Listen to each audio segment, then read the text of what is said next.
Okay, so this is an EKG machine that you would see in a patient care setting. This is where we enter all the information, and then we're able to either transmit, or you can hit the print button and it would print right from here.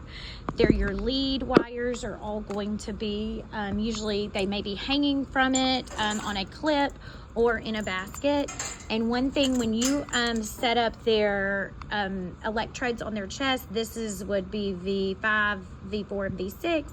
You would be able to plug these into the electrodes. Some are snap, some are clip. It just varies on the machine, but you would have the correct electrodes with your machine. You want to make sure that these lead wires don't cross, as that can cause issues in the reading or the tracing. One thing you would do is, after use and between each patient, you would sanitize and disinfect. You could not put this in an autoclave, nor could you put this in like a bath of soap and water.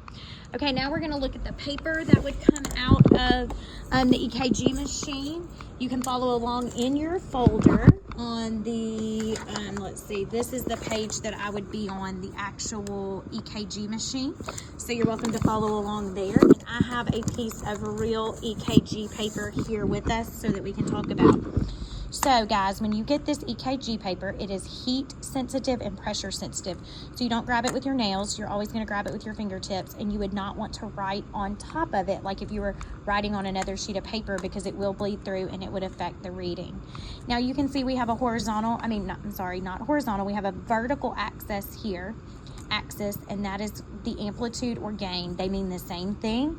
You need to know both, and that it should be 10 millimeters. And all this says is how tall the waveform would be.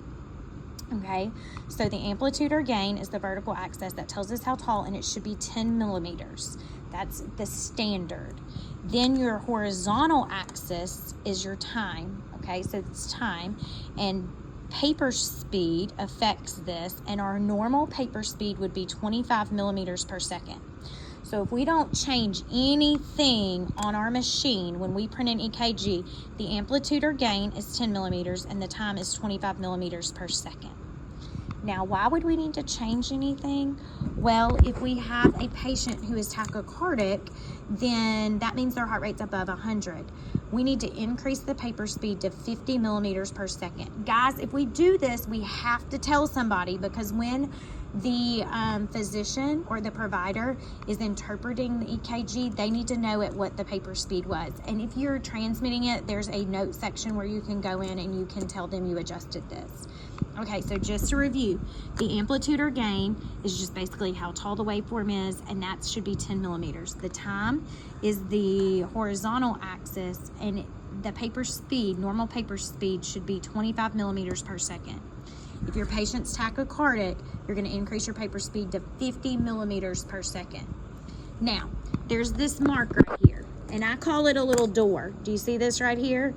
Okay, that's called your standard calibration mark. So, let's say I adjusted something and I forgot to mention it. The provider is supposed to look at this, because you see this has a standard calibration mark and this does not. So this would let the provider know that I changed something and I just forgot to mention it. So we're always going to look and make sure there's a standard calibration mark if we're interpreting the EKGs.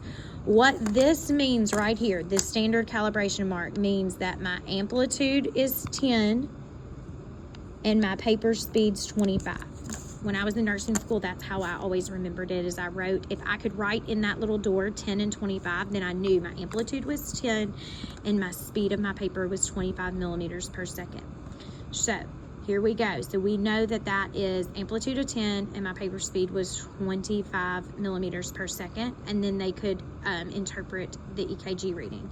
If there is no standard calibration mark, then we know that something was changed, either the gain or the amplitude or the speed of the paper or both, but we don't know unless it's noted. Okay, so there's the EKG paper and the machine.